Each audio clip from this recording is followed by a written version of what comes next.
حضرت عمر فاروق اللہ اکبر. حضرت عمر جیسا بندہ 24 لاکھ مربع میل کا حکمران اور شاہ روم کو خط لکھ کے کہتا ہے میں منت نہیں کرتا میں حکم دیتا ہوں. اتنا تگڑا بندہ. جنگ قادسیہ کے لیے حضرت سعد بن ابی وقاص کو بھیجا. فتوح شام پڑھ کے دیکھیں. حضرت عمر بڑے پریشان ہیں. اتنے دن ہو گئے کوئی رپورٹ ہی نہیں آئی. اب تو موبائل ہے نا, ایک ایک منٹ کی رپورٹ لیں آپ, بلکہ آپ ایک ایک منٹ کی فوٹو لیں آپ, رپورٹ تو دور رہ گئی. حضرت عمر فاروق رضی اللہ تعالیٰ عنہ بڑے پریشان ہیں کہ قادسیہ میں حضرت سعد بن ابی وقاص کے ساتھ لوگ جہاد کرنے گئے, رپورٹ کوئی نہیں آ رہی. اتنے پریشان تھے کہ باہر نکل کے نا اس رستے پہ بیٹھ جاتے جو رستہ قادسیہ کی طرف سے آتا تھا. جو بھی آتا جاتا پوچھتے جنگ کے کیا حالات ہیں. ادھر جب اللہ نے فتح دے دی نا تو حضرت سعد بن ابی وقاص رضی اللہ تعالیٰ عنہ نے ایک قاصد کو خط دے کے بھیجا. کہنے لگے عمر کے پاس جاؤ, انہیں اطلاع دو کہ الحمدللہ اللہ نے اسلام کو فتح عطا کر دی. یہ حضرت عمر کو جا کے دینا. وہ بڑے پریشان ہوں گے. وہ جو اس زمانے میں اس طرح ہوتا تھا کہ کئی دور دور سے صحابہ جو دوسرے شہروں کے ملکوں کے رہنے والے ہوتے تھے وہ بھی آ کے شامل ہو جاتے تھے جہاد میں. کوئی ایک دفعہ مدینے آیا, کوئی 2 دفعہ آیا, پھر اپنے اپنے علاقوں میں. بہت سارے لوگوں نے زیادہ دفعہ حضرت عمر کو دیکھا بھی نہیں تھا. وہ جو قاصد خط لے کے آیا تھا نا اس نے ایک آدھ دفعہ دیکھا تھا. حضرت عمر بوڑھے ہو گئے, وہ پہچانتا نہیں تھا. ادھر سے وہ خط لے کے آ گیا. حضرت عمر مدینے سے باہر نکل کے اس روڈ پہ بیٹھے تھے جو قادسیہ سے آتا تھا. جب وہ اس آدمی کو آتے دیکھا تو حضرت عمر اٹھ کے کھڑے ہو گئے, فرمانے لگے قادسیہ سے آ رہے ہو؟ وہ کیا کہتا ہے؟ پھٹے پرانے کپڑے, ٹوٹے ہوئے جوتے, سر پہ پرانی پگڑی. کہنے لگے غلام مدینے کے رہنے والے ہو؟ حضرت عمر کہنے لگے ہاں مدینے کا ہوں. کہا میں قادسیہ سے آیا ہوں, الحمدللہ اللہ نے اسلام کو فتح دے دی ہے, الحمدللہ کفر کی کمر ٹوٹ گئی ہے. اس نے یہ بات کر کے تو گھوڑے کو ایڑی لگائی, گھوڑا دوڑنے لگا مدینے کے. حضرت عمر بھی ساتھ ساتھ دوڑ رہے ہیں. فرمانے لگے اچھا بتاؤ خالد بن ولید کا کیا حال ہے؟ تھوڑا آگے جا کے فرمانے لگے اسامہ بن زید کیسے ہے؟ وہ کہتے ہیں ٹھیک ہے. پھر اس نے اور گھوڑا. عمر ساتھ ساتھ دوڑ رہے ہیں, ساتھ ساتھ. 24 لاکھ مربع میل کا حکمران, ایک جوتا پیر سے نکل گیا, عمر دوڑ رہے ہیں. آگے جا کے پوچھتے ہیں سعد بن ابی وقاص کا کیا حال ہے؟ کہ حضور وہ بھی ٹھیک ہے. کتنے لوگ میرے شہید ہو گئے مسلمانوں میں سے؟ کہنے لگا صحیح گنتی کا نہیں پتا, یہ لفظ ادا ہوتے ہوتے مدینے کی سرحد آ گئی. لوگوں نے عمر کو گھوڑے کے ساتھ دوڑتے دیکھا تو کہا امیر المومنین کیوں دوڑ رہے ہیں؟ وہ غلام چھلانگ لگا کے نیچے آیا, قدموں میں بیٹھ گیا. کہنے لگا حضور آپ نے بتایا ہی نہیں آپ امیر المومنین ہیں. آپ فرمانے لگے کیا بتاتا؟ میں تو اونٹ چرانے والے کا پتر ہوں, کیا بتاتا؟ وہ عمر ہوں جس نے اپنے گناہوں کا حساب دینا ہے, کیا بتاتا؟ جو سعد بن ابی وقاص کو جہاد پہ بھیج کے خود بزدلوں کی طرح گھر میں بیٹھا ہے, کیا بتاتا؟ کوئی حیثیت نہیں, کوئی تار. تو نے اچھا کیا, تو تو مجاہد تھا, مجھے ساتھ ساتھ دوڑایا, تو نے اچھا کیا. جتنے لوگ تھے چیخیں مار کے رونے لگے. حضرت فاروق اعظم سے کہنے لگے عمر جب تک تیرے جلوے رہیں گے اللہ کامیابیاں ہی عطا فرمائے گا, جب تک تیرا رنگ رہے گا اللہ تعالیٰ نوازتا ہی رہے گا. کچھ نہیں کبھی اپنا آپ ظاہر ہی نہیں کیا. بہت بڑے تھے, بہت بڑے تھے حضرت عمر, بڑے تھے. حضرت ابو رافع غلام تھے, قرآن پاک بڑا سونا پڑھتے تھے. حضرت عمر جب بھی انہیں ملتے کہتے ابو رافع تو عمر سے اچھا ہے, قرآن بڑا شاندار پڑھتا ہے. تو وہ کہتے حضور اگر میں قرآن صحیح پڑھتا ہوں تو آپ کو قرآن کی تشریح زیادہ صحیح آتی ہے, آپ بھی تو مجھ سے افضل ہیں. تو آپ فرماتے نہیں پھر بھی تو مجھ سے افضل ہے. کیوں؟ اس لیے کہ تو اپنے آقا کی نوکری بھی ٹھیک کرتا ہے اور رب کی عبادت بھی ٹھیک کرتا ہے, اور مجھے خالی صرف عبادت کرنی ہوتی ہے وہ بھی ٹھیک نہیں کر پاتا. ساری زندگی اپنا محاسبہ, ساری زندگی اپنے گریبان میں دیکھا, ساری زندگی اپنے آپ کو پرکھا, اپنے آپ کو ٹٹولا. 62 سال عمر بیت گئی. حضرت حذیفہ بن یمان ایک صحابی تھے, میرے نبی کریم علیہ السلام نا ان سے راز کی باتیں کرتے تھے. ہر بندے کا ہاضمہ ٹھیک نہیں ہوتا, سب سے راز کی بات نہیں کرنی چاہیے. حضرت حذیفہ بن یمان کہتے ہیں حضور راز کی باتیں بتاتے. مدینہ منورہ میں جو منافقین تھے ان کی لسٹ بھی نبی پاک نے حضرت حذیفہ بن یمان کو دی تھی. جب کوئی مشکوک آدمی مر جاتا نا تو صحابہ کہتے ہیں ہم دیکھتے اگر حضرت حذیفہ نے جنازہ پڑھا ہے تو ہم بھی جنازہ پڑھ لیتے. نبی پاک نے بھی کچھ جنازے نہیں پڑھے. ترمذی میں ہے فرمایا عثمان سے جو بغض رکھے اس کا جنازہ نہیں پڑھیں گے. حضرت حذیفہ بن یمان اگر جنازہ پڑھتے تو لوگ پڑھتے، وہ نہ پڑھتے تو لوگ جنازہ نہ پڑھتے۔ حضرت حذیفہ بن یمان کہتے ہیں جناب عمر فاروق کی خلافت کے آخری ایام تھے، کچھ دنوں کے بعد وہ شہید ہو گئے۔ فرماتے آدھی رات کا وقت تھا، میں گھر میں سویا تھا بڑا بے فکر، اچانک میرے دروازے پہ دستک ہوئی، میں گھبرا کے اٹھا، اتنی رات کو کون آیا؟ کہتے ہیں قربان جاؤں، دروازے پہ گیا تو امیر المومنین فاروق اعظم دروازے پہ۔ میں نے کہا عمر کوئی حکم تھا تو مجھے بلا لیتے۔ کہنے لگے میں نا امیر بن کے نہیں آیا، تیرا ویر بن کے آیا ہوں۔ امیر المومنین کی حیثیت سے سرکاری کام سے بلاتا تو وہاں بلاتا، مجھے ایک ذاتی کام پڑ گیا۔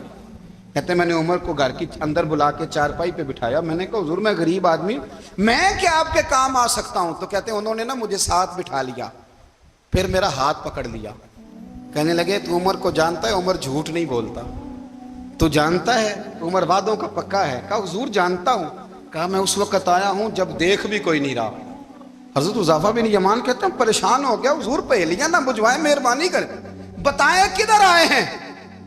حضرت عمر فاروق فرمانے لگے 62 سال کا ہو گیا ہوں، 63 میں چل رہا ہے، داڑھی سفید ہو گئی ہے، پھل پک گیا، اٹھ فریدہ ستیا، داڑھی آ گئی پور، اگا نیڑے آ گئی، پیچھا رہ گئی دور، اب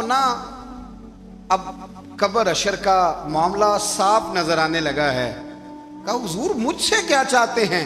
حضرت عمر رو پڑے، کہنے لگے آج میں عشاء کے بعد نکلا ہوں تو نبی پاک کے صحابہ مجھے نیک کہہ رہے تھے، پھر میں نے بچوں کی ماں سے اور بچوں سے بھی پوچھا ہے، وہ بھی مجھ سے راضی ہیں، پر حذیفہ تیرے ساتھ نبی پاک راز کی باتیں کرتے تھے، سچ بتا کہیں عمر کا نام منافقوں میں شامل تو نہیں؟ سچ بتا ان منافقین میں تو شامل نہیں، کہیں اوپر سے تو نہیں سارا کچھ؟ حضرت حذیفہ بن یمان کہتے ہیں میں باپ کے مرنے پہ اتنا نہیں رویا جتنا عمر کے سوال پہ رویا۔ میں قدموں میں بیٹھ گیا، میں نے کہا نہیں عمر یہ تو میں نے نہیں سنا، لیکن یہ میں نے نبی پاک سے ضرور سنا ہے کہ میرے بعد اگر کوئی نبی ہوتا تو عمر ابن خطاب ہوتا۔ یہ میں نے اپنے کانوں سے سنا ہے کہ عمر جس گلی سے گزرے شیطان رستہ بدل جاتا ہے۔ یہ میں نے اپنے کانوں سے سنا ہے کہ 950 سال حضرت جبریل جناب عمر کی شان بیان کریں تو پھر بھی بیان نہیں ہو سکتا، یہ میں نے ضرور سنا۔ دوستو ساری زندگی حضرت عمر نے اگر دوسروں کا محاسبہ کیا تو اپنا اور اپنے بچوں کا بھی کڑا خیال رکھا، اپنی ذات پر بڑی توجہ دی۔ جو لوگ اپنا بھول جاتے نا، ہمیں اپنی صحت کا بڑا خیال ہے لیکن اپنی روحانی زندگی کا کوئی خیال نہیں ہے۔ حضرت عمر فاروق رضی اللہ تعالیٰ عنہ نا باہر والوں کا بھی بڑا سخت حساب کرتے تھے۔ بڑا ایک گورنر صاحب نے لباس بڑا شاندار پہننا شروع کر دیا تھا تو حضرت عمر نے اتروا کے نا تو انہیں ٹاٹ کا لباس پہنا کے تو اونٹ چرانے کی ڈیوٹی دے دی تھی، اتنا سخت احتساب کرتے۔ کسائی کی دکان پر بھی 1-2 گھنٹے کھڑے ہوتے تھے، جو آدمی مسلسل 2 دن گوشت خریدتا تھا نا فرماتے تھے اس کا ٹیکس بڑھا دو، لوگوں کو دال نہیں مل رہی اور یہ روز گوشت کھاتا ہے۔ حضرت فاروق اعظم اس کو جزیہ کہا جاتا تھا یا کچھ اور معاملات ہوتے تھے بڑھا دیتے تھے۔ مسلسل جو 2 دن آدمی گوشت کھاتا تھا فرماتے تھے مدینے میں غربت ہے، اگر یہ والا نظام تم کرو گے تو غریب لوگ کس کی طرف دیکھیں گے۔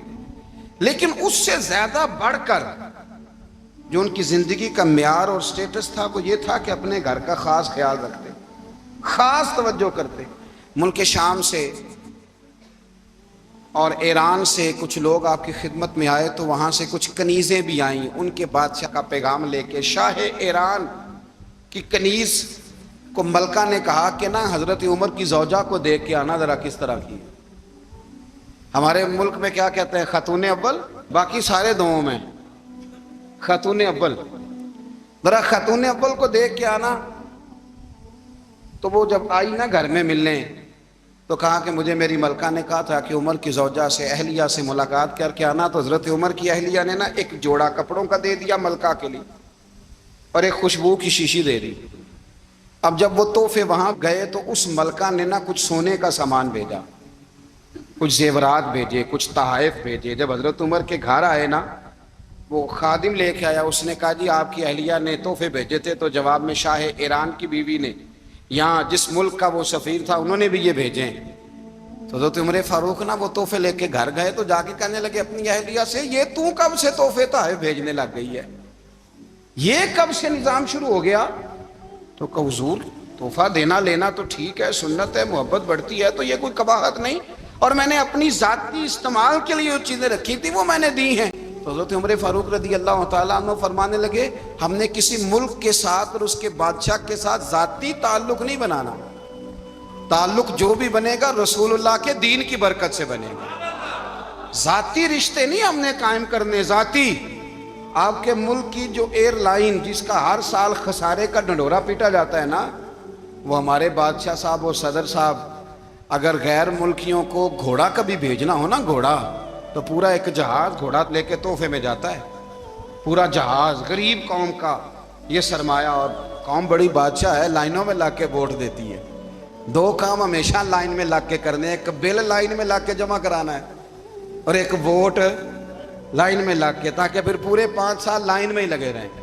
مرضی سے آپ ووٹ دینا، پر جو بات درست ہے اس کو سنو۔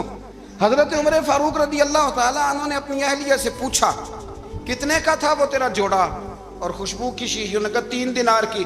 فرمایا یہ 3 دینار تیرے، اور باقی جو تحفے آئے ہیں وہ تو خود کہہ، چونکہ اس نے تیرے نام بھیجے ہیں، تو کہہ کہ میں مال غنیمت میں دیتی ہوں، تو کہہ میں مسلمانوں کو کہہ۔ تو زوجہ ہنس پڑی، کہنے لگی میں نہ بھی کہوں تو مجھے کہنا تو پڑے گا ہی، کہنا تو میں نے ہے ہی، کیونکہ سامنے عمر فاروق ہیں، لہذا فرمایا کہہ دیتی ہوں میں نے دیا خزانے کو۔ حضرت عمر نے جمع کرا لیا۔ میں یہ کیا بات ہوئی؟ میرے گھر والے جو مرضی کریں، ان کا معیار زندگی جس طرح کا مرضی ہو۔ اور حضرت عمر ایک جملہ کہا کرتے تھے، اللہ کرے کہ یہ باتیں اس دور حاضر میں ہماری سمجھ میں آئیں۔ حضرت عمر فاروق رضی اللہ تعالیٰ عنہ اپنے بچوں کو فرمایا کرتے تھے کہ بہت آدمی کو بھوک لگی ہو نا، اور پھر اس کی پسند کا کھانا پکا ہو، جتنے شوق سے وہ اس کھانے کو دیکھتا ہے نا، فرمایا اس طرح پوری قوم اپنے بادشاہوں کے خاندان کو دیکھتی ہے، اس تیزی کے ساتھ دیکھتے ہیں کہ ان کے گھر میں کیا ہو رہا ہے، ان کا معیار زندگی کیا ہے، ان کا سٹیٹس کیا ہے۔ آپ کے بچے دونوں کاروبار کے لیے مصر گئے، ایک بہت بڑا قافلہ گیا مدینے سے مصر تجارت کے لیے، تو یہ گئے تجارت کے لیے، تو حضرت عبداللہ ابن عمر، حضرت عبید اللہ ابن عمر، حضرت عمر کے دونوں بیٹے گئے۔ جناب عمر فاروق کے بچے جب وہاں پہنچے تو مصر کے گورنر نے نا لوگوں کو تعارف کرایا کہ یہ عمر فاروق کے بیٹے ہیں۔ ایک چھوٹی سی بات کر دوں، یہ چودھری کے بیٹے کو کون بتاتا ہے کہ تو چودھری کا بیٹا ہے؟ باہر والے بتاتے ہیں، گھر والے۔ اور سیٹھ صاحب کے بیٹے کو کون بتاتا ہے کہ تو سیٹھ صاحب کا بیٹا ہے؟ اور مالک کو کون بتاتا ہے کہ تو مالک کا بیٹا ہے اور یہ کرایہ دار ہے؟ یہ کون بتاتا ہے؟ یہ سوچ ہم دیتے ہیں بچوں، چودھری اور کمی کی سوچ، امیر اور غریب کی سوچ، مالک اور کرایہ دار کی سوچ، گھر کے مالک کی اور کام کرنے والے کی سوچ، یہ ہم دیتے ہیں۔ یاد رکھنا، یہ ہم دیتے ہیں، یہ ہمارا مزاج ہے، یہ باہر سے نہیں آتی۔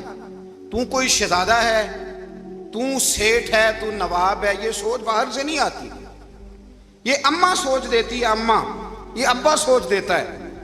اور پھر جب تباہی اترتی ہے تو اس کے ذمہ دار بھی باہر والے نہیں ہوتے، گھر والے ہوتے ہیں، گھر والے۔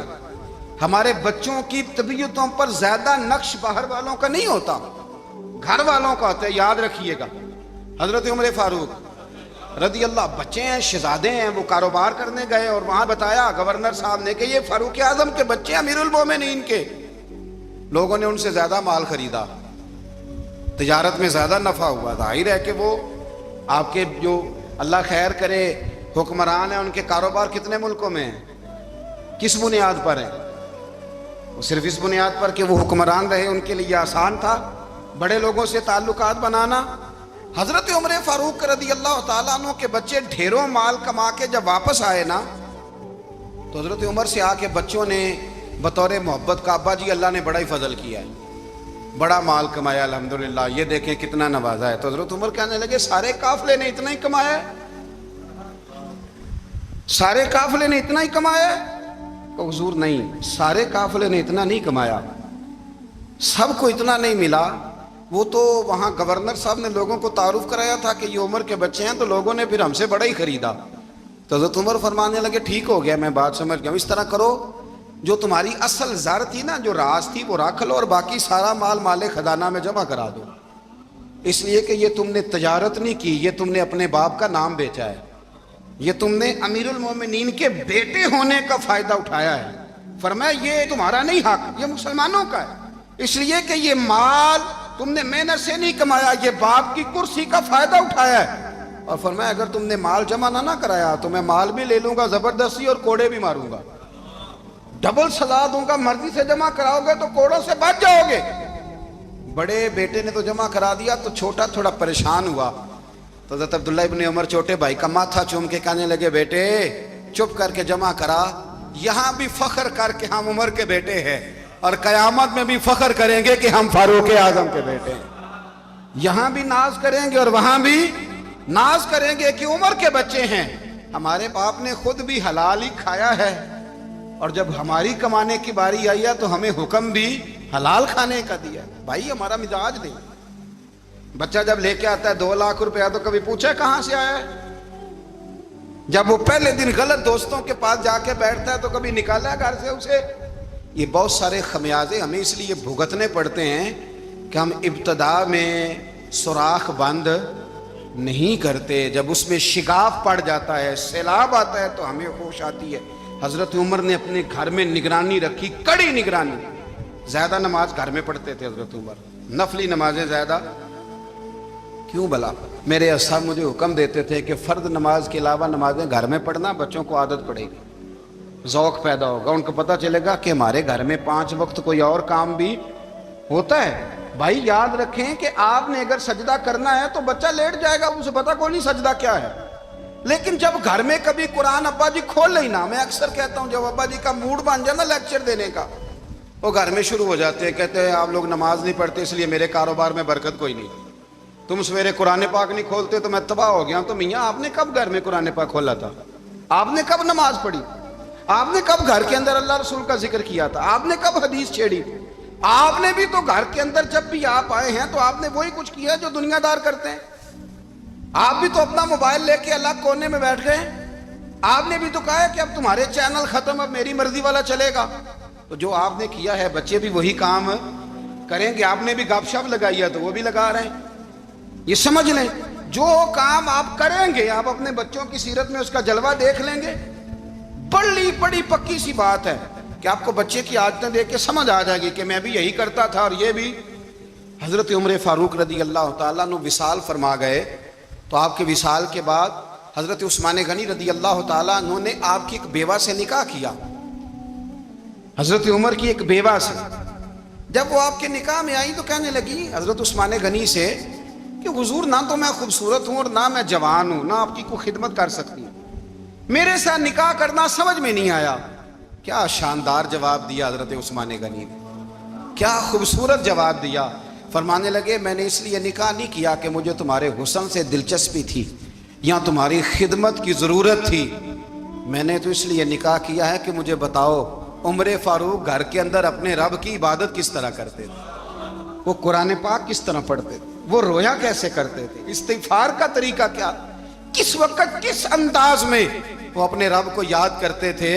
اس لیے کہ عمر کئی دفعہ گھر سے آتا تھا تو میں اس کے چہرے پر نور دیکھا کرتا تھا، میں روشنی دیکھتا تھا، ایک معیار دیکھتا تھا۔ نکاح اس لیے کیا ہے کہ مجھے عمر کی جو گھر کے اندر کی عبادت ہے اس سے آگاہ کرو، تاکہ عثمان غنی بھی چاہتے ہیں اس طرح کے عمل کرو جس طرح کہ عمر فاروق کر کے گئے ہیں۔ بھائی جب تک ہم اپنے گھر میں وہ توجہ نہیں دیں گے، وہ مزاج دیکھیں نا، ہمارے گھروں میں جب نقشہ پاس ہوتا ہے تو ٹی وی لان بھی اس میں ہوتا ہے، ڈرائنگ روم بھی ہوتا ہے، نماز کی جگہ بھی ہوتی ہے نقشے میں۔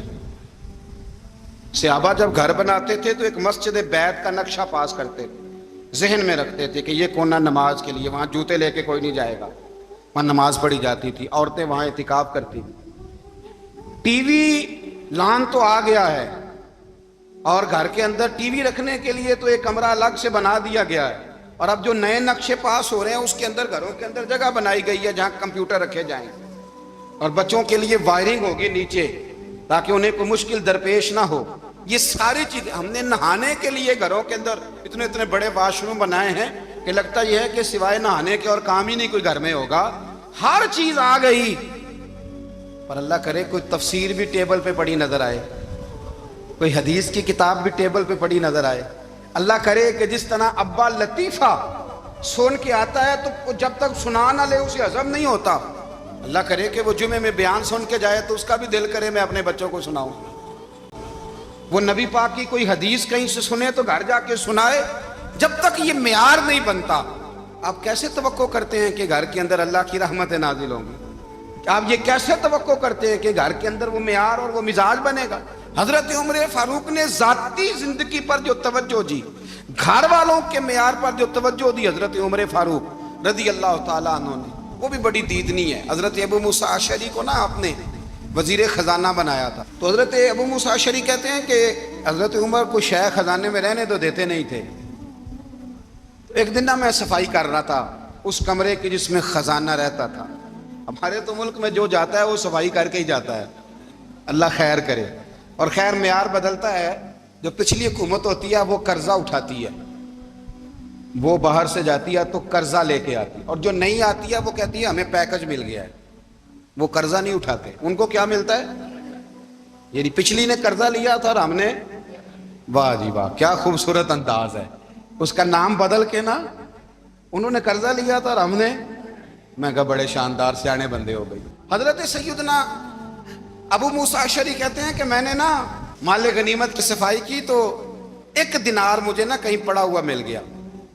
تو فرماتے ہمیں اجازت ہوتی تھی کہ 1 دینار ہم اپنی مرضی سے کہیں خرچ کر سکتے تھے. اگر آپ ناراض نہ ہوں تو ہمارے ہاں جب چیئرمین صاحب، ناظم صاحب ٹھیکے دیتے ہیں تو ٹھیکیدار ان کا چھوٹا بھائی ہوتا ہے، یا چچا کا بیٹا ہوتا ہے، یا خالہ کا بیٹا ہوتا ہے. وہ خود ناظم ہوتے ہیں اور ان کا چھوٹا بھائی ٹھیکیدار ہوتا ہے. یعنی وہ نا سارا کچھ گھر کے اندر ہی رہتا ہے. گھر کے اندر ایک پیسہ دیتا ہے، دوسرا واپس اس کو واپس کر دیتا ہے. گھر کے اندر ہی. اب تو خیر ہمارے لوگ سمجھدار ہو گئے. ایک بندہ ایک سیاسی جماعت میں ہوتا ہے، دوسرا دوسری میں، اور تیسرا جس کی بھی حکومت آئی حکومت تو ہماری رہے گی نا. ایک بندہ تو ہے نا اس جماعت میں. یہ اچھا لوگوں نے ایک طریقہ نکالا ہے. تو حضرت عمر کے بیٹے گزر رہا تھا تو حضرت ابو موسیٰ اشعری کہتے ہیں میں نے صفائی کی تو 1 دینار نکلا. تو میں نے وہ 1 دینار نا حضرت عمر کے بیٹے کو دے دیا. میں نے کہا لو بیٹا اپنے چچا کی طرف سے تحفہ. اور گھر جا کے انہوں نے حضرت عمر کو بتایا کہ چچا نے پیسے دیے ہیں. چھوٹے بچے تھے. حضرت عمر نے حضرت ابو موسیٰ اشعری کو بلا لیا اور بلا کے فرمانے لگے میں تو تمہیں اپنا دوست جانتا تھا اور تو نے میری اولاد کو ہی دنیا دار بنانا شروع کر دیا. میرے بچوں کو ہی تم نے دنیا دار پیسوں پہ لگانا شروع کر دیا. میں تو تمہیں یار سمجھتا تھا. فرمایا تمہیں چاہیے تھا میرے بیٹے کو نصیحت کرتے کہ بیٹا پیسوں سے رب راضی نہیں ہوتا، اس کی رضا والے کام کیے جائیں تو رب راضی ہوتا ہے. اور فرمایا تمہیں کوئی اور گھر نہیں ملا تھا تباہ کرنے کے لیے، میرا ہی گھر ملا تھا. اٹھاؤ اپنا دینار اور خبردار آج کے بعد میرے بچوں کے ساتھ یہ والی نیکی نہ کرنا. اور ہمارا کیا سٹیٹس ہے؟ دوستی ہے یہ اس سے جو تحفے زیادہ دے، جو بچوں کو خراب کرنے میں مدد زیادہ کرے اس کے ساتھ یہ رہنا. حضرت عمر نے گھر پہ اور سب سے بڑھ کر اپنی ذات پہ توجہ کی. حضرت ابو مالک رضی اللہ تعالیٰ عنہ کہتے ہیں میں عمر کے پیچھے پیچھے ایک باغ میں گیا، اکثر اس باغ میں جایا کرتے تھے. اور عمر جا کے نا تو درخت کے نیچے بیٹھ گئے اور فرمانے لگے او امیر المومنین اللہ سے ڈر جا، ورنہ جس رب نے حکومت دی ہے وہ عذاب بھی بڑا دے گا. ڈر جا رب سے. کبھی ساری زندگی حضرت عمر نے اپنا کوئی تعارف نہیں کرایا، کبھی نہیں. ایک بندے نے آپ کے سامنے تعریف کر دی آپ کی تو فرمانے لگے تو خود بھی ہلاک ہوا اور مجھے بھی ہلاک کر دیا. کیا ضرورت پڑی ہے میری تعریفیں کرنے کی؟ اتنی دیر میری تعریف میں لگائی. اللہ کا ذکر کرتا رب تجھے ثواب دیتا، حضور پہ درود پڑھتا تو رب تیرے اوپر رحمتیں نازل کرتا. کس چکر میں؟ آج جتنا اچھی کوئی خوشامد کرے اتنی اچھی وزارت ملتی ہے، جتنی اچھی اس کو جو ہے وہ چاپلوسی کرنی آیا درجہ بھی اسے